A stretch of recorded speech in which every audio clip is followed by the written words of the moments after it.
Hey, if you love our show, How to Build an Audience, please consider giving it a rating on Apple Podcasts or wherever else you listen to this podcast. We are trying to help as many entrepreneurs, business owners, and creatives as possible through this podcast, and in order to build our audience, we need your help. A rating and review on Apple Podcasts bring more exposure to our show. Don't wait. I know you will say to yourself that you will do it later, but head over to Apple Podcasts now and drop a quick review. Thank you in advance. Now, let's get to the show. And unfortunately, a lot of people go through their entire lives believing that they're unworthy of the experiences that they want to create for themselves, which is a tragedy.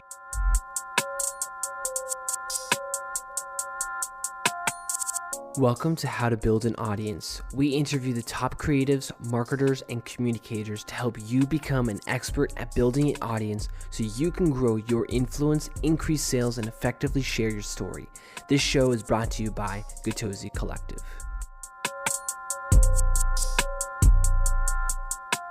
Hello and welcome to the third episode of How to Build an Audience. I am your host, Matthew Gotoze. Today I'm talking with Hayden Humphrey. Hayden is a success coach in Chicago who helps burnt-out professionals quit corporate and get paid to be themselves. He is also the host of his own podcast called Paid to Be Me. 3 years ago, Hayden was working at LinkedIn when he realized he was living on other people's terms, doing what looked good or what he thought he had to do, instead of what he deep down felt a calling to do, live a life completely by his own design and support others in doing the same. After going through a 12-month certification with Accomplishment Coaching, which in the coaching world is the most rigorous coaching training in the world, Hayden has helped countless people thrive in their lives. I met Hayden through an online community and we immediately hit it off. Anyone leaving a conversation with Hayden will agree that you not only feel more inspired, but you also have practical action steps to take to succeed. We have both shared ideas with one another about our work, and it is an honor to have Hayden on this show. In this episode, we cover Hayden's discovery of coaching. We talk about how he got his first few clients. We discuss how he stays focused on his specific target audience versus trying to be a generalist within the coaching world. We talk about how to stay consistent online to have a thriving business offline. I would love to hear what you think as you're listening to the podcast, so reach out to me, Matthew Gotoze, on LinkedIn or Twitter, and we can talk there. Now, let's talk to Hayden.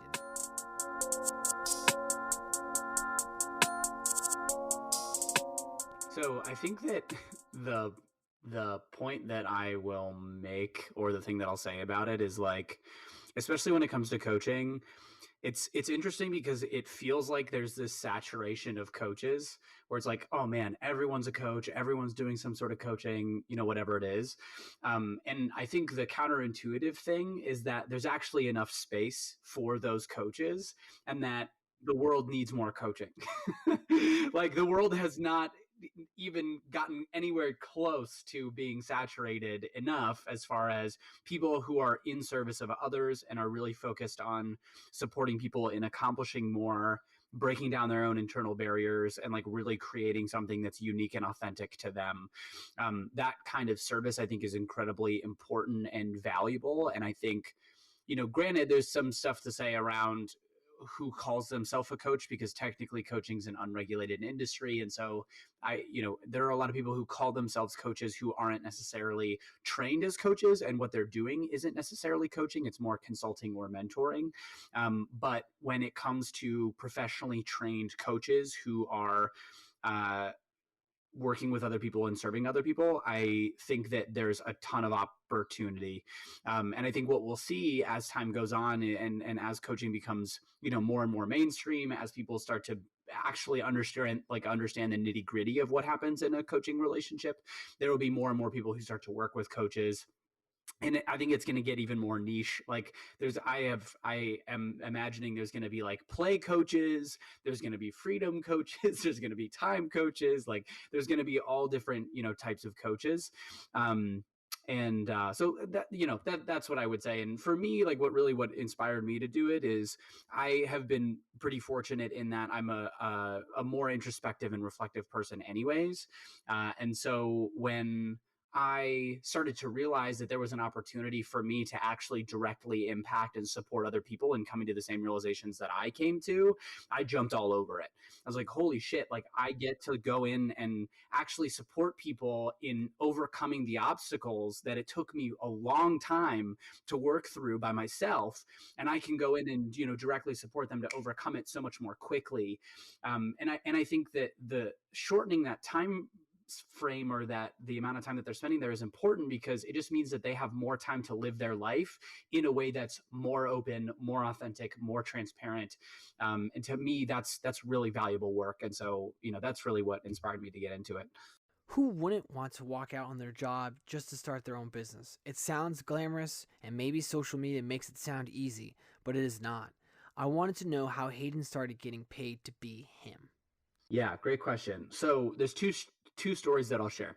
So one is the first client, or how I went getting about work right after I left my full-time job, and then the second is how I got coaching clients after I went through training. So the first piece was after I left my full-time job. I actually didn't know that coaching was the thing that I wanted to focus on. I was just ready to get out of corporate. I was ready to like get out of having a full-time job, and was like, you know what? I trust that I will be able to figure it out as I go along. And so I gave myself like a 2 month sabbatical. I like didn't really do anything for like 2 months. And then I just got to the point where I was like, all right, I'm getting kind of bored and I need to like start to make money. So the the way that I started looking for clients was literally on Craigslist. I went on Craigslist and I was like, what of these part-time jobs and these gigs that are listed on Craigslist and these like other job boards that are similar to Craigslist, like what seems interesting? And so I took on some like copywriting work. I took on some freelance marketing work. I took on some like social media management work. And it was interesting because I just started experimenting with all these things. And I finally did a paid photography gig that I found on Craigslist. It was like $75 or like $65 for an engagement photo shoot. It was like a proposal, and I went down to Navy Pier and like set up and took pictures, and without the people knowing.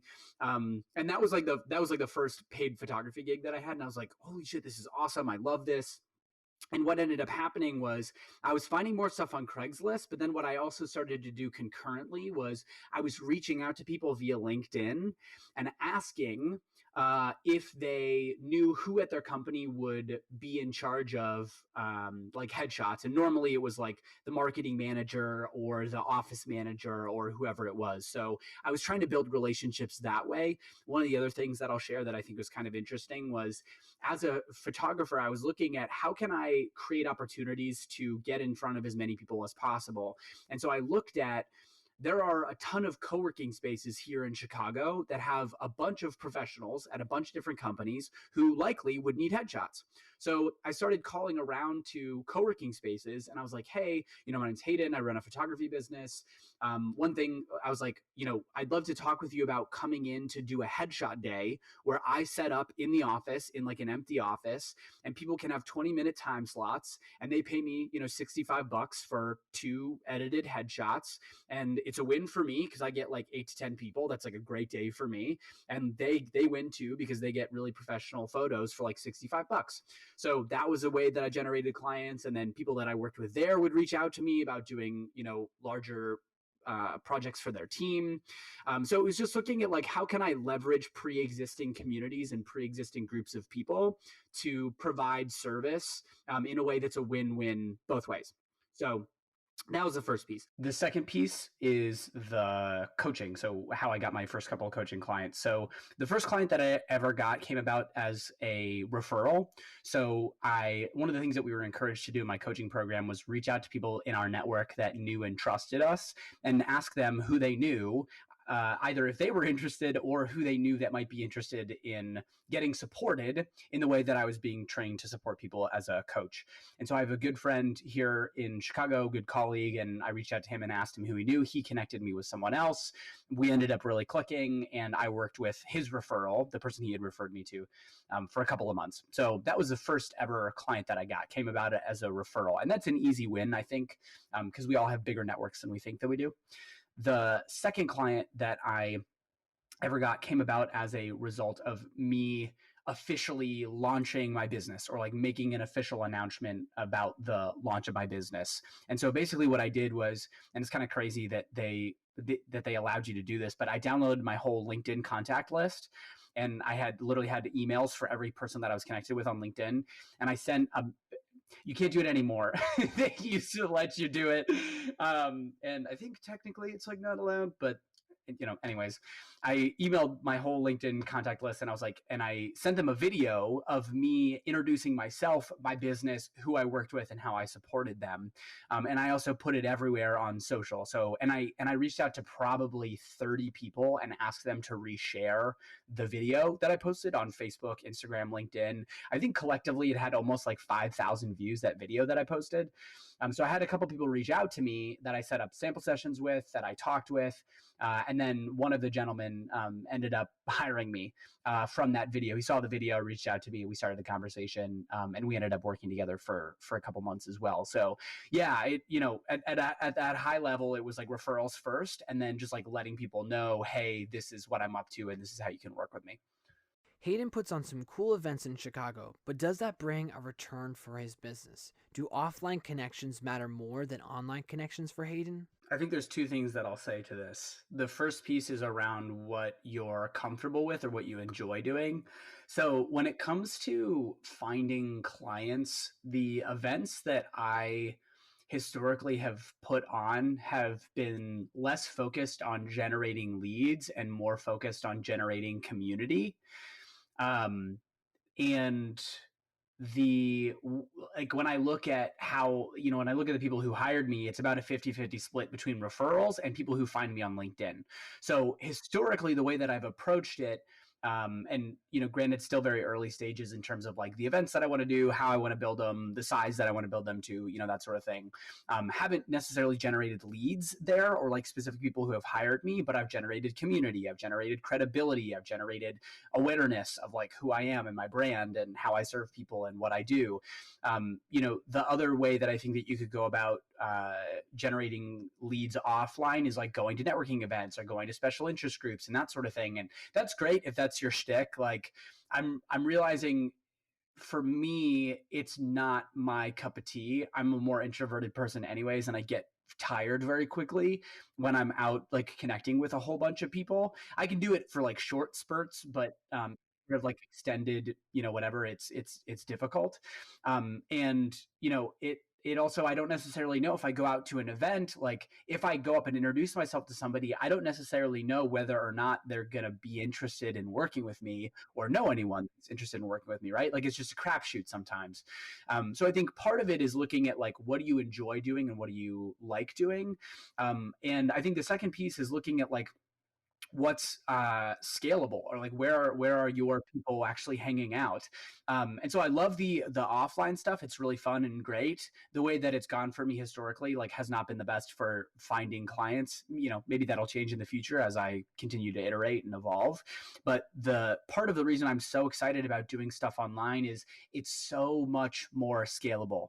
It is so much more scalable because I can start to put all of these systems and structures and machines and automation into how I systematically go out and get in front of people and pull people into my sphere and pull people into my community and pull people into my network. The being able to do it online is like you have a giant platform to be able to speak to, a lot of different people at the exact same time. You can do one-to-many so much more easily online because someone can just read content or show up to a live stream or whatever it is. And it's not like they have to get in the car and drive down and find parking and come to the event and, that sort of thing. So I think for me, offline has been great in terms of like getting comfortable being in front of people and talking to people. But I really see the growth of my business, as being online and really focused on building out those sorts of systems. And it just, the thing to note too, is it just takes longer. It just takes longer to build awareness online to the point where you can start consistently generating leads versus like you could go out to a networking event and, find some people that you could serve. But those would be my thoughts on it. After the break, Hayden tells us how he has found his specific target audience online that has successfully built his business. This podcast is presented by Gotoze Collective. We are a marketing agency in Austin, Texas that teaches entrepreneurs how to create content and market their businesses. We can do the marketing for you or teach you how to do it yourself. Are you confused about where or how you need to market your business or side hustle? We have a free course that will clarify your marketing strategy in 5 days that you can sign up online at our website, gotozecollective.com. Now, let's get back to the show.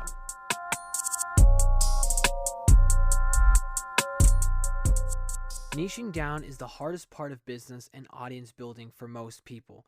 We see massive companies and brands doing multiple things, but they didn't start out that way. For Hayden, it took time to figure out who he was going to serve.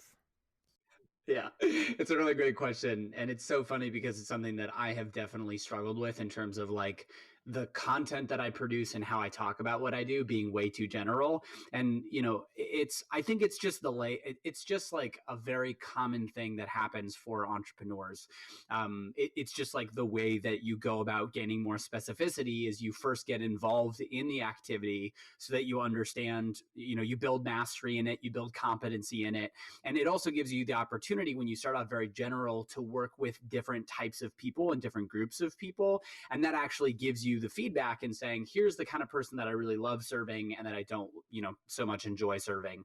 But I think part of it too is like, there's this fear around niching, and I've gone through the exact same thing, and I continue to come up against fear in terms of niching and getting more specific, because it feels like, oh man, but if I talk to this one particular person, then no one else is going to want to talk with me, or like who knows if those people exist or if there's enough of them for me to build a business or whatever it is. And what I'm realizing is like it should feel really scary. Like it should get to the point where you're like, there are maybe 10 people in the world that this applies to. And that is niche enough. That is specific enough. Because the reason is that there is so much noise, especially when you look at the industry of coaching. It is very heavily saturated with coaches who are all saying the exact same thing. I am connected with a ton of coaches on Facebook, on Instagram, on LinkedIn, and especially those who are newer. Like granted, you got to go through and get the repetition, so I totally understand, but it's interesting now, having gone through at least some of that process of starting to clarify who I want to talk to. When I see this content, I'm like, everyone is saying literally the exact same thing. Like there's very little differentiation between what people are saying, and I'm sure you've probably seen it too. People are like, I help you create more possibilities in your life and live a life that's more free, and whatever it is, like these overarching generalities. And so the way that I talk about it is it's almost like you're at a rock concert and it's so loud, and the way that you're trying to communicate with people is you're just trying to shout across across the audience at someone to get someone's attention, but there's so much noise already that they're not going to be able to hear you. And so the counterintuitive thing is you need to go get up literally right next to them, and you have to whisper in their ear, and it's going to be quiet because it's going to be very specific, but that's the only way that they're going to be able to actually hear you and pay attention to you outside of all of the racket that's going on inside of the concert. So for me, it's I didn't start off having a very specific niche. I've created more and more clarity and more specificity around who I want to work with, in large part derived from my experiences and my story, as someone who started in corporate, realized that they didn't like it, and then wanted to go do something else. Because it gives me a level of credibility in talking to those people, because, hey, I know you, I was you, I went through what you went through, and therefore I'm credible to support you and help you through that transition into getting what you want. It also makes it much easier to speak from an emotional perspective about, here's what I know to be true about your experience. And when you can do that online, when you can create a piece of content that speaks very specifically to an emotional experience that someone is having, and is also contextually aware of what they believe to be true about themselves in the world, that's when someone reads it and goes, holy shit, like this guy knows exactly what I'm going through, and therefore I need to learn more about what he does. I need to get inside his community. I need to get on his email list. I need to get whatever it is, versus like, a piece of content that says like, hey, I help you live a better life. Who am I speaking to? Who is that actually for? Who's that gonna, create enough energy inside of for them to actually take the next step with you? So all that to say, didn't start off with it. Definitely start off started off with being way more general than not, and have clarified based on who I like working with and my own story. So as you're clarifying, you're going through these experiences, you're working with clients.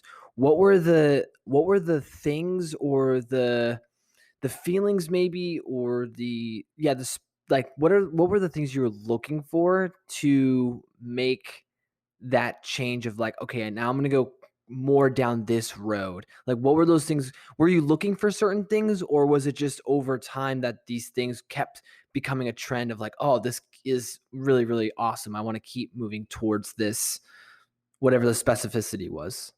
Yeah, great question. So I think it's actually both. So I think one is I really have consistently sat down and asked myself what really excites me about the people that I work with, and who really excites me in terms of the people that I work with. Because if I'm not sincerely excited about what my clients are working on, I'm just not going to be as involved. I just won't be as committed to serving this person. And I think that's a natural human tendency. If I really love what you're doing, I'm putting more energy into it. I'm showing up more authentically. I'm showing up, more as myself. And that's not to say that I can't create value for people who I'm not excited about, but like as a business owner and someone who is, really harping on this get paid to be you idea, it's also in my best interest to create a business and a set of clients that I really love working with. Because that's what I want to create. Is every week I'm so excited about who I'm getting on the phone with and what my clients are up to.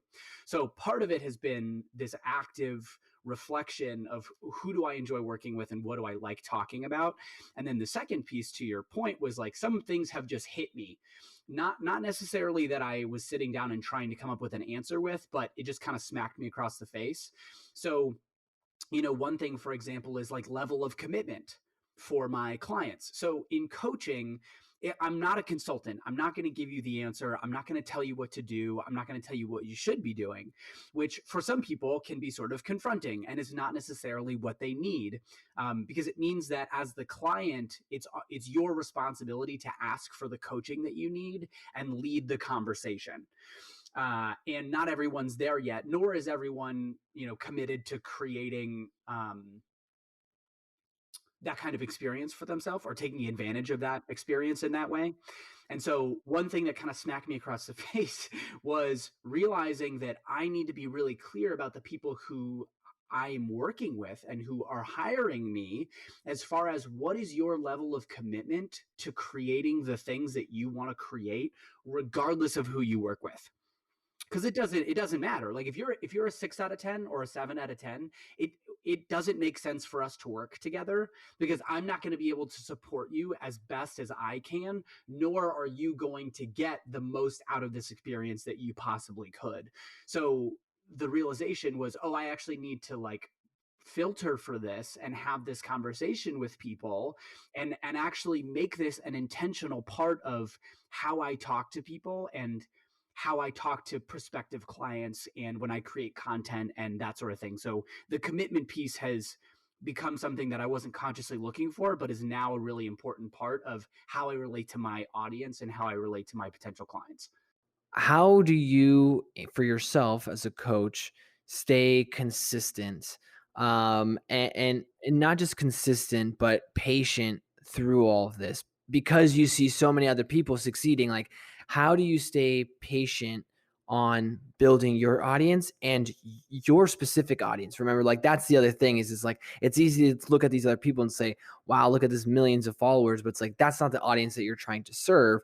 So how do you stay grounded with the audience that you specifically, Hayden, are trying to serve, and stay patient with building that out? Totally. So for me, it's one, really caring sincerely about the work that I do, the people that I serve, and the content that I create. It's how do I get to the point with my content and the things that I'm setting up online where even if no one was looking at it, I would still enjoy the process of creating it, because I felt like I was expressing a part of myself that just naturally feels good. It feels good to me to write these things, get these things down on paper. It helps me understand it. It helps me, be able to categorize and articulate. So it's actually making sure that the work that I'm doing, I sincerely care about it. Because without that, nothing else matters. Any systemization, any automation, any strategy, none of it matters. Like you will, and I have fallen out of practice with it. I just won't do it because I don't care enough to do it. So that's the first important thing. The second thing is looking at how do I make it feel sometimes I have fallen into this thing where it feels like a chore. So how do I get away from that experience as much as possible? And how do I actually structure the creation of those things so that it's as easy and as seamless and as productive as possible? So stuff like batching content, like literally sitting down and being like, hey, I'm going to write 4 to 5 to 6, however many posts at one time. Cause then I get in the zone, I get in the flow. It's so much easier to like stay focused on that one task of just writing and creating content versus like every day I gotta like, all right, I gotta get ready to sit down. And it's like, all right, what am I going to talk about today? And then the next day, same thing. Like, all right, like what am I going to talk about today? It just feels reactive versus me intentionally and proactively setting time aside to be able to batch stuff. I think the other thing too is looking at like where are the mediums or the venues where I enjoy showing up. It doesn't feel like work. So podcasts, for example, live streams, does not feel like work to me. I could do this literally all day. I could go and like talk about the work that I do and why I love the people that I serve and like why I think it's important literally all day. And this is all content that I like literally as we're talking right now, I have this application running in the background. It's called Oh, I otter.ai. love Otter. Yeah. Yeah, And that's so what I I'm use literally to transcribe this. So you're good. nice. Yeah, I'm literally doing the exact same thing right now. I'm like transcribing as I'm talking because I'm like, oh, this could be really valuable content that I could just then reshare and put other places. Same thing with live stream. I love doing live stream. I love being on video, and I think that my personality and the way that I show up best is on video. Like I think it helps people connect with me, more easily, and especially live stream because it's like I think it's really easy to build trust through live stream when it's live video. But yeah, the third point is just what are the avenues or the vehicles that I can use for content delivery that don't feel like a chore. So caring about who I'm serving and what I'm talking about, like systemizing and strategizing and batching my content, and then third, just taking a look at like where do I actually want to show up or what's fun for me to create from a content perspective. As we end the podcast, we will finish with a segment called Open Mic. We are going to end each episode by giving the guest a space to share about anything that is on their mind, more advice, or anything else that could be off-brand. The thing that's really like been coming up for me recently is this idea of worthiness and how much I care about supporting other people in realizing and recognizing how their own sense of unworthiness is getting in the way of the things that they want. And it's so interesting because it's a total fabrication. This idea that there's anything wrong with you or anything that makes you inherently unworthy of what you want, it's a total fabrication. It's a total story. It's an interpretation. It's there for a lot of people, but we pick it up as a result of conditioning. It's not inherent in our nature. It's inherent in the community and in the culture. And unfortunately, a lot of people go through their entire lives believing that they're unworthy of the experiences that they want to create for themselves, which is a tragedy.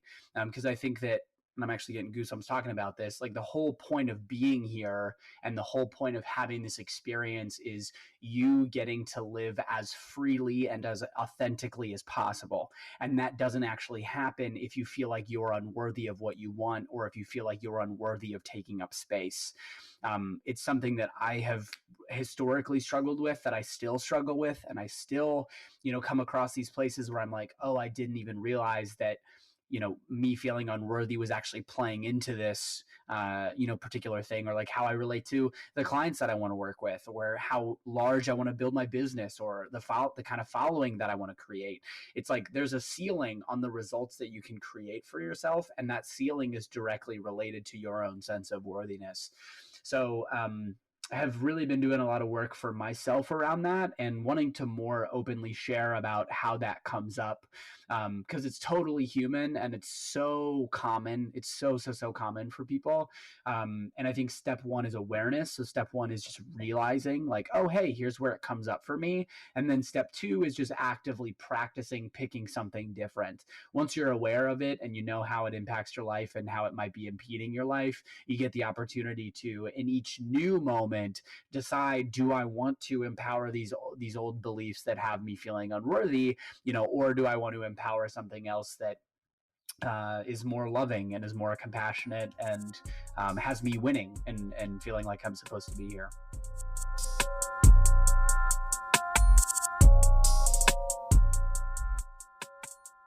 This conversation with Hayden gave me a lot of insight into how to find my target audience and what to create to build my online presence. You can listen to Hayden on his podcast, Paid to Be Me, and follow him on LinkedIn. If you need coaching, you can always get started on his website. All of the links to find Hayden will be in the show notes. Thank you, Hayden, for being on the show. If you like this show, tweet me at Matthew Gotoze. And if you really love this show, drop a rating on Apple Podcasts or your podcast listening app. And I will talk to you next week.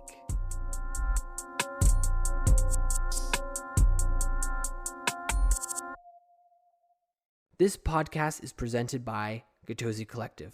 We are a marketing agency in Austin, Texas that teaches entrepreneurs how to create content and market their businesses.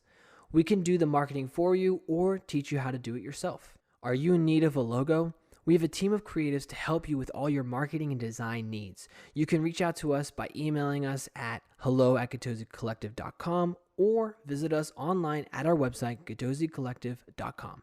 We hope that you enjoyed the show, and we'll see you in the next episode.